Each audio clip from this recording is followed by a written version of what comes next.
One Piece just came out recently on Netflix, and the most outstanding philosophical view on the series has to be Monkey D. Luffy's take on the world.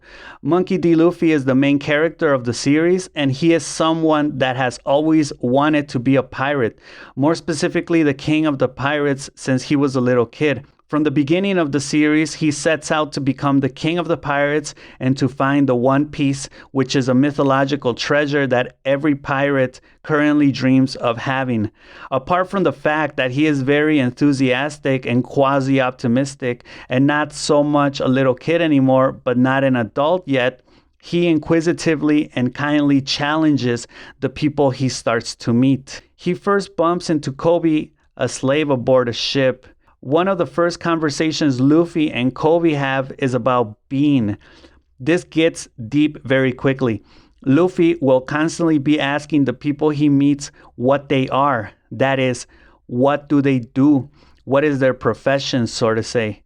He finds out that Kobe is trapped and his real dream is to become a Marine. Luffy naively but very wisely asks him why he just doesn't do it. Kobe starts to make all sorts of excuses as to why he cannot simply go out into the world and become a Marine. Luffy eventually helps Kobe out, and they end up at the Marine port where Kobe follows his dream of becoming a Marine. We can see from his first real contact and a person who becomes his real friend, Kobe, that Luffy is all about following your dreams. And this is so important because we can see that so many people are angry, desperate, frustrated, stuck at their current jobs nowadays. People work because they need money and not because they love what they do. Take the series Friends as an example. There's a moment in the series as well where what everybody is, that is, their professions, are questioned. Ross is a paleontologist and a PhD who has loved dinosaurs and science since he was a kid. Monica is a chef who loves making food. Rachel works for Ralph Lauren and she loves fashion and clothes. Joey is an actor and he loves acting. And Phoebe is a masseuse who loves to give people massages.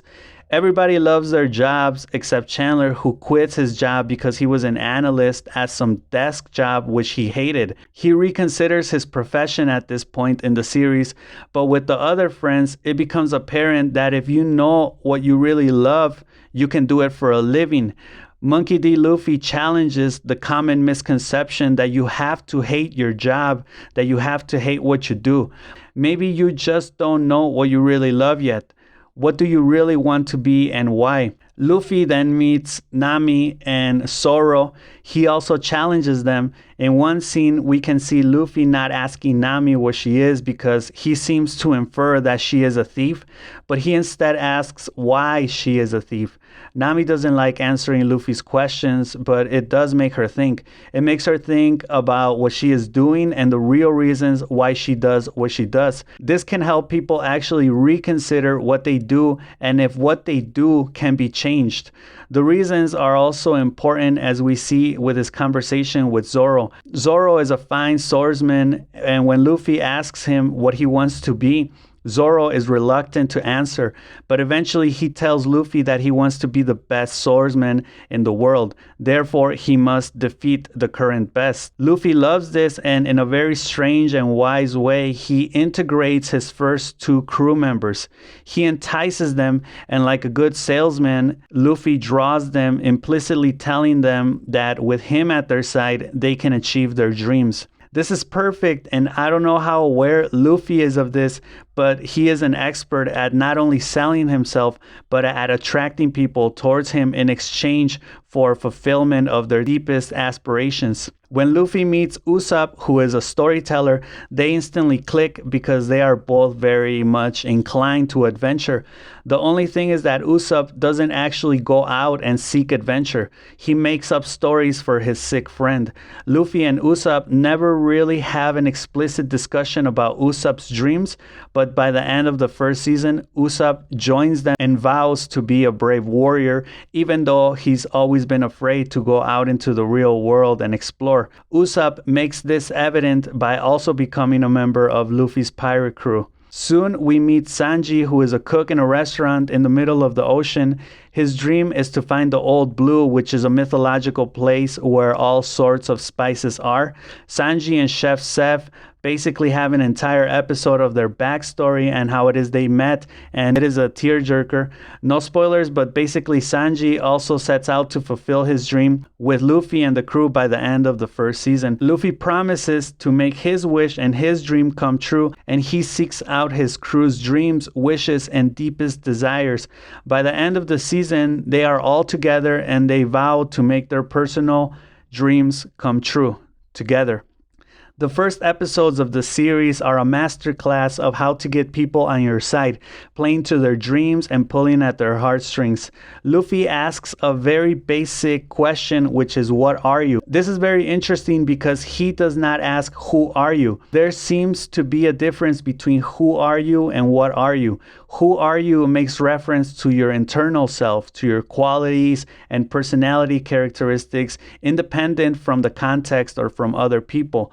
What are you is in essence a more superficial question, but it asks you about what you represent to other people, how other people can and may define you. However, there is a deeper quality to the question because knowing what you are helps you define yourself in the face of others, since we do, after all, live in a society that is not being satisfied with what you are in society can lead to greater frustrations and depressions.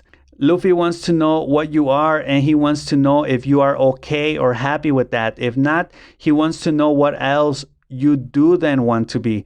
He then wants to know why. That is, what are your reasons for choosing to follow that dream? Like in the case of Zoro, which was a promise to his best friend who died, a promise he feels he must not break. And his story is also touching because he actually tries to battle and defeat the greatest swordsman at the time, which he horribly fails to do and is actually hanging between life and death for a while during some episodes. Zoro, just like the others, are starting their voyage to get to their dreams. And the series turns no blind eye to the fact that at first you will fail horribly. I mean, after all, they really do not know what they are doing. They do not know how to navigate, how to find places, how to become king of the pirates, how to be brave, or how to become virtuous marines. All they have is their dream and each other, and it is so beautiful. Monkey D. Luffy and his crew will no doubt face many challenges and difficulties on their way to their dreams. They will be tested and they will fail. Nevertheless, they are on their way. From these first episodes of the series, we can see that things are not that easy. That is, you just don't wake up one day and decide to chase your dream and achieve it. Kobe, for example, learns of the intricacies and complexities as well as shades of what it means to choose the lesser of two evils and to even negotiate with the enemy. Life is not so black and white in the real world. Luffy makes us question our role in life, our role in society. Are you happy with what you do? If you can do something else, what would you want to do and why? Did you make someone a promise? Did you make yourself a promise?